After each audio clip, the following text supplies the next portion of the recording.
We have a few topics. Not a lot of action occurred in tonight's event this past week, except a few champions. So let's start talking about that. I was fucking right. I was right about the tournament in AEW. Your prediction was Jericho versus Moxley. Again, yeah. My pick was Daniel Bryan versus Moxley, which so far is looking good. Now let's talk about the finish. How is the story going to end in your perspective? I think Moxley might be three-time champion. I think He's already 3. Well, I guess 4. Because I know he was supposed to go on vacation, 6 weeks vacation after the All Out, but I guess he's taking one for the team, and I think he might take the time later. So it's gonna be a good match. I think Daniel Bryan coming in injured. Stay there. Daniel Bryan being injured, I don't think he's 100%. I think the match would be different if Daniel Bryan was 100%. It'd be good for story because he's injured and could focus on the leg and stuff. But I think Moxley will take it and win this one out. Moxley is definitely high bidder, but I'm gonna make a bold statement. I'm still going with Daniel Bryan all the way. And the reason why I believe in Daniel Bryan is because Daniel Bryan is one of the few people who has not won a AEW championship, and a person that I believe will give more MJF more of a better performance. Well, the promo's not going to be, like you mentioned last episode, the promo wise is not his specialty. That's fine. Yeah. But, we don't really care. We don't focus much on the lyrics as what has been done with action. Okay. That we focus more on the action stuff, how well they're able to do the performance in the ring, between the ropes, than how they speak on the mic. That's just extra. Yeah. So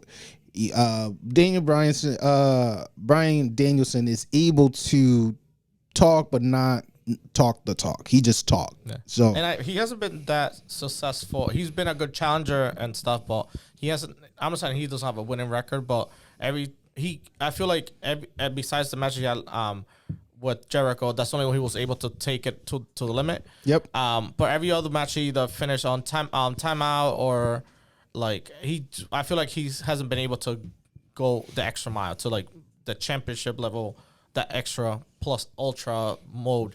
So possibly we're gonna see that against Moxley, but it should be a good match, especially them being from the same BCC club. Yeah, the BCC club is in celebration right now because either or of their competitors are in the final, so that's a really good thing. MJF is definitely still targeting Moxley. To me, Moxley beating MJF for the belt if Daniel Bryan go for the title, and then MJF beat Bryan Danielson. I think that would be more of a sweet revenge for Moxley story wise.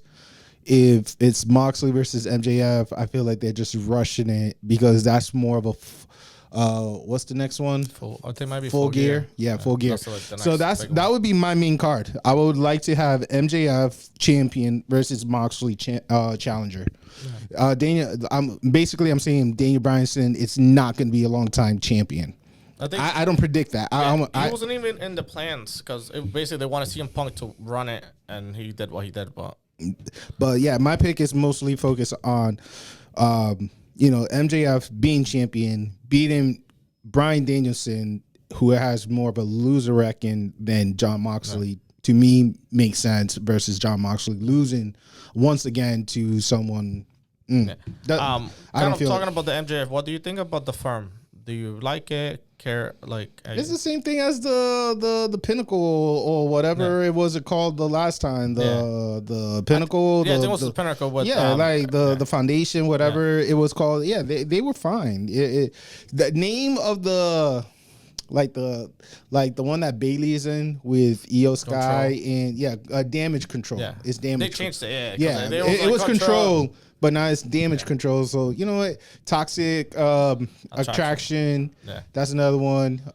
So a lot of brands with their names. Yeah. It's a hit or miss. You know what I'm saying? But the cool thing about MJF, Y2J, Moxley, you know what I'm saying? No matter what's the name of the group, it's the talent. You know what I'm saying? Yeah. And he has really good talent in the firm. Yeah, true. And I feel like the firm will help, especially the people that are in the firm. This will help them not move up the card, but I feel like it would put them forefront. Now they're like with MJF. I feel like they won't be in the shadows of, for example, the Gun Club being the shadow of the dad, Lee Moriarty being like the good guy from Ring of Honor. So at least they get kind of pushed to the front, and they get an opportunity, hopefully, to show us what they could do and possibly new champions out of the mix. Yep. It's all looking good for them. Alongside with AEW. No, that's pretty much it. Yeah. Unless if you want to mention something that occurred Wednesday night. No, I would say that they're setting up. I think the match that they're having for the Fatal 4 for the championship, I think either next week or over the weekend for the women's championship. I feel Serena Deeb should not be in it. It should be Athena. It should be Athena, Britt Baker, Britt Baker's friend, and Toni Storm. I feel like Serena Deeb is just thrown in there just because.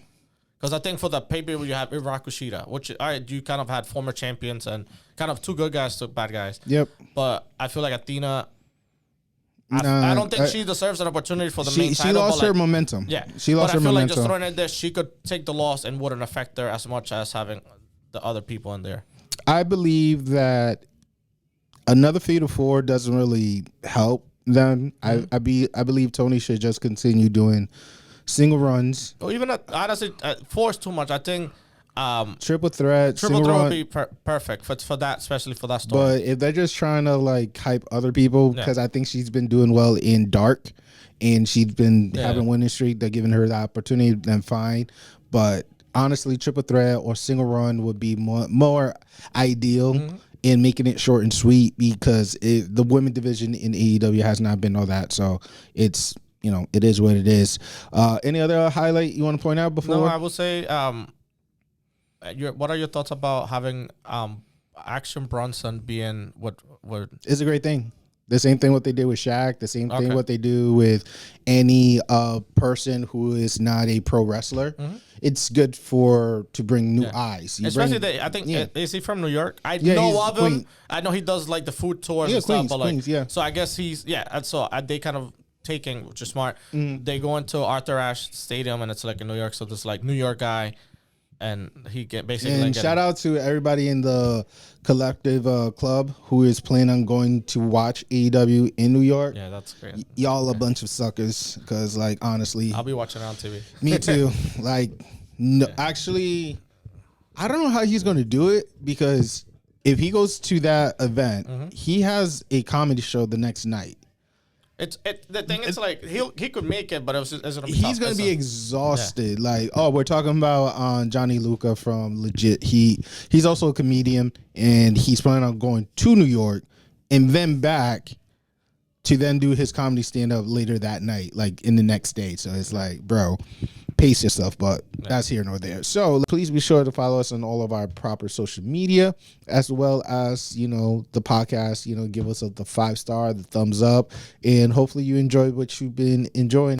With that being said, I'm JayAguila, and we say good night, buenas noches, and goodbye. Yeah.